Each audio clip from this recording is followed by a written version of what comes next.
I played in Challenger League in R6 for multiple years, placed top 4 at Canadian Nationals, and was an R6 champion before champion was even a rank that existed in the game. And today, I'll be sharing everything you need to solo queue to champion from any rank. This is a step-by-step guide to guaranteeing your success, but I'll need one thing from you first. It's not a like or a subscribe, but I'm not going to stop you from doing that. No, instead it's a commitment to actually invest the time to practice these skills. If you can put in the work to develop the skills I'll share with you today, there is nothing standing in your way between where you are now and the top rank in the game. Well, except for cheaters, but that's a story for another day. Let's talk about these skills. The very first and most important thing that you need to develop to get to champion is your mechanics. This means your aim, movement, and every single component that make up the two. Because truthfully, the higher in the ranks you climb, the more difficult everything will become, and if your mechanics aren't equal to or better than most players, you simply will not be good enough to carry. And when it comes to solo queue, you have to carry consistently. Luckily, there's many ways to do this without relying on killing the entire enemy team every single round, but we'll get into more strategies for doing that later in this video. Firstly, let's break down the components of aim and movement so that you know exactly what you need to learn to improve these two skills. In terms of aim, it's fairly simple. Your raw aim and the mechanics behind it are made up of 4 categories: reaction speed, flicking, precision, and tracking. Instead of just working on your aim as a whole, you need to isolate each of these mechanics and practice them individually. By practicing the core movements of each one, you'll increase your aim overall. The faster you react, the quicker you can begin to adjust your aim. The better you're flicking, the faster you can move that crosshair from where you have it to where it needs to be. The more precise your aim is, the more accurate that flick will be. And finally, the stronger your tracking is, the more your crosshair will remain on your target.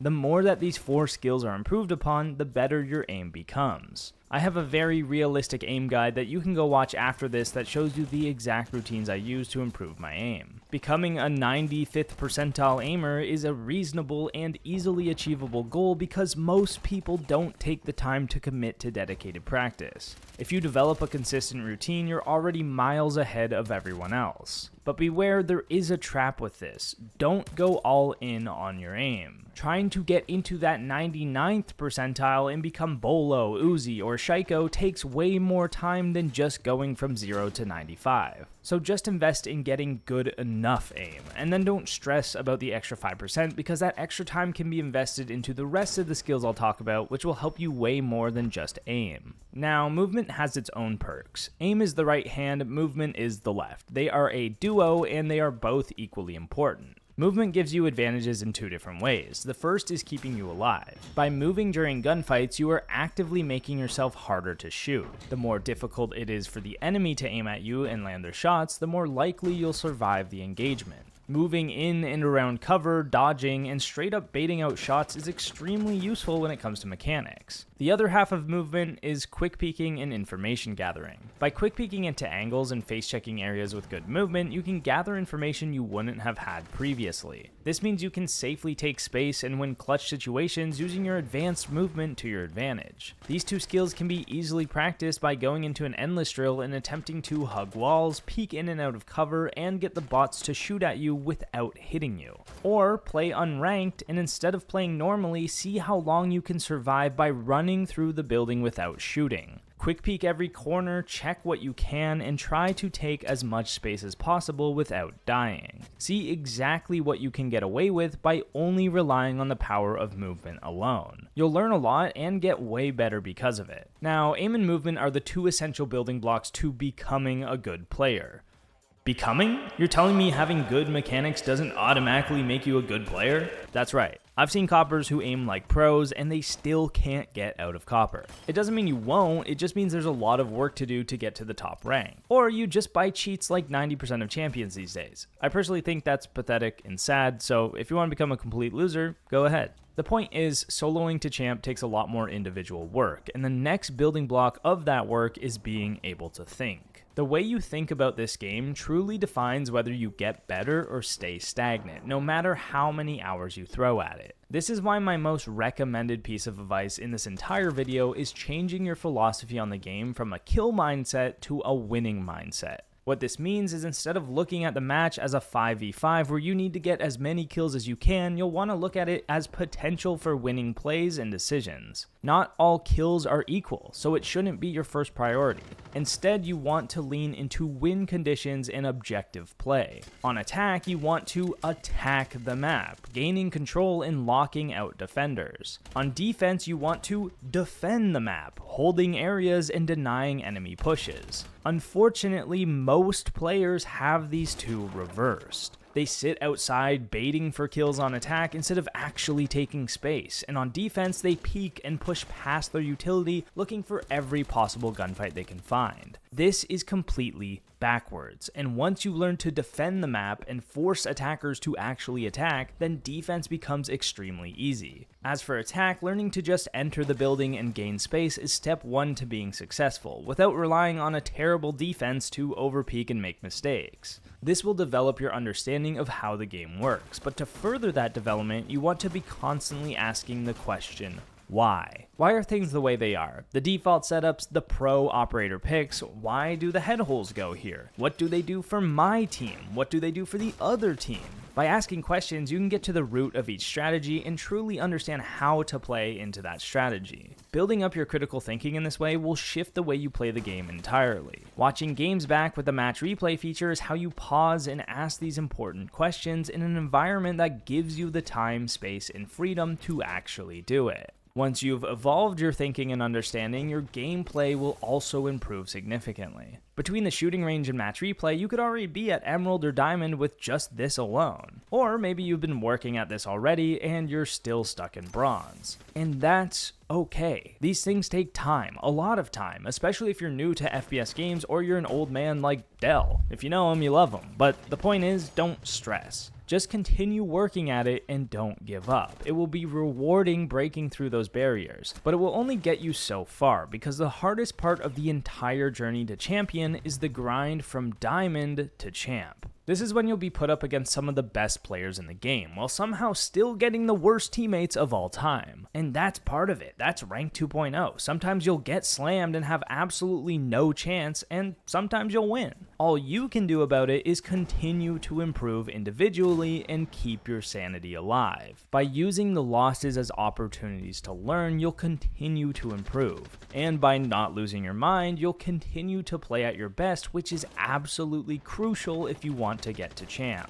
Don't let bad teammates ruin your mental. It's going to be the most important part of your game from here on out. At this point, there's only a few skills left to develop. You've mastered the basics, having both great mechanics and a good understanding of strategy and what works. Now it's time to develop an entirely new line of thinking: how to carry. If you want to win in any rank, then learning how to carry properly is important. This does not come down to getting all of the kills. We don't want to default back to the playing for kills mindset. Instead, it comes down to finding the biggest gaps and making the biggest plays. Making big plays will lead to getting kills, but understanding how to make a big play is the necessary component to this. Big plays are made up of two things: extremely powerful map control and the tools that get you into that position in the first place. Once you have this extremely powerful map control, you simply hold it. It doesn't matter if you're on attack or defense, because extremely powerful map control means the other team is coming to you, which is exactly what you want. If there's no reason to give it up, you don't, and then you win. So what does this actually look like? Well, let's look from an attacker perspective. You can go anywhere on the map to begin your attack.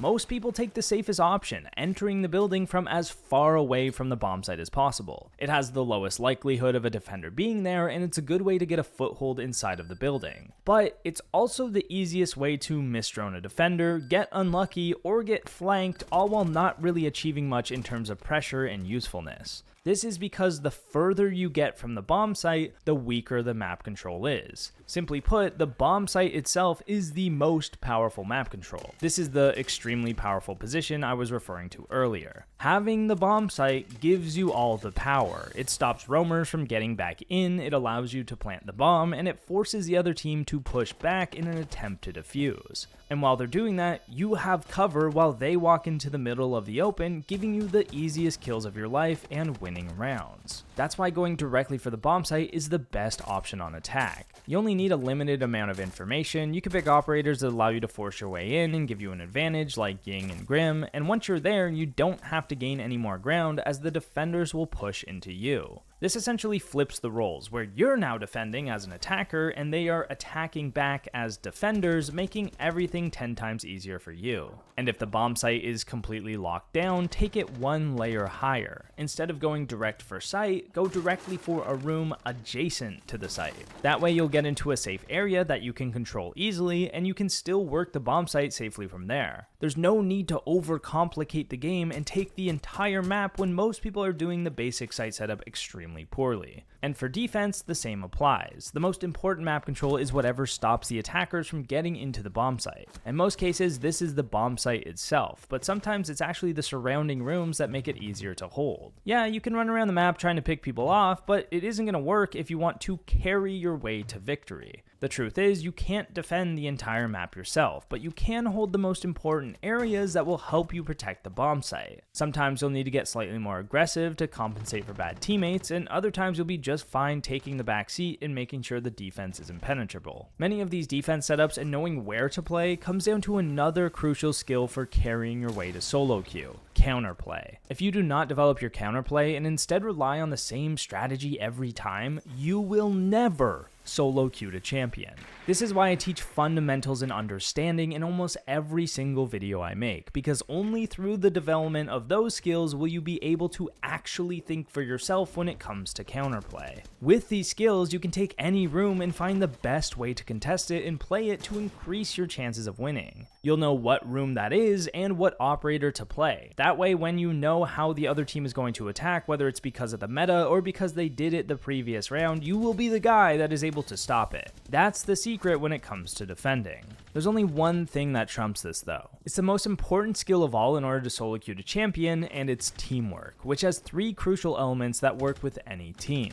And I know a lot of you watching this video are thinking, he just doesn't understand my situation. He doesn't get it. He gets good teammates, but he hasn't seen the garbage that I get on my team. And you're right, I'm not you. I will never be, and I'll never live your life. But you're also not me. So when I tell you that all of this is possible because I've seen it firsthand and I've studied gameplay at all the different ranks, I'm hoping that you're able to flip the switch in your brain that stops the excuses and starts taking accountability. Because I guarantee that if you can do that, you will find so much success in everything in your life. Now, when it comes to teamwork, yes, you will get horrible teammates. We all do, even me. But those horrible teammates are only useless if you don't use them. So take some accountability. Yeah, sure, you can drone the site and try to go directly for it, or you can just follow your teammate around the map and use them as live bait. That way, not only will you trade him out and get a kill for a kill, but you'll also gain a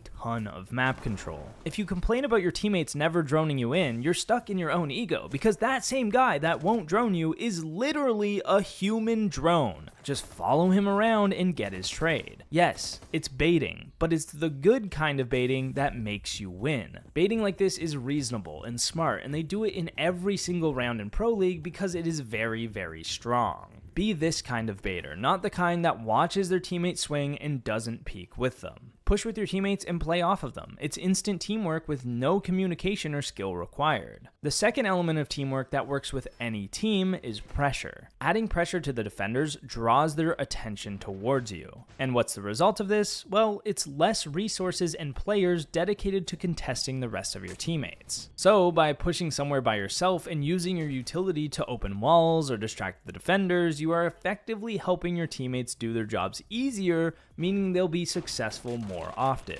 Just be sure to drone first, because in some ranks you'll do all of this just for nobody to be there and no one to react to it. In this case, it's a free bomb site and we can just walk in, which is equally great. It's really just a win-win situation if you play it right. And the last crucial element of teamwork is that you want to adopt your team's playstyle. If your team is hyper-aggressive, play hyper-aggressive with them. That way you're not trapping yourself in unwinnable 1v5s every round and you'll actually be useful. Again, we can use them as human bait, maintain the map control, and actually have a winning chance. The truth is, as much as you wish your teammates would play into your idea of a good strategy, they won't. They're gonna play what they know. You can yell at them and call them ass, but it's not helping anyone. Just learn different ways to play and become a shape-shifting R6 player, taking on the correct shape to play into your team's playstyle and counter the other team. Become the square that fits into the square hole instead of trying to mash a circle into it. At the end of the day, it all comes down to the right kind of practice, so take this information and work on it. I've got a ton of other guides to cover all of these topics on my channel, but I'd specifically recommend this video to build off a lot of the things I just covered. Good luck out there, and thanks for watching.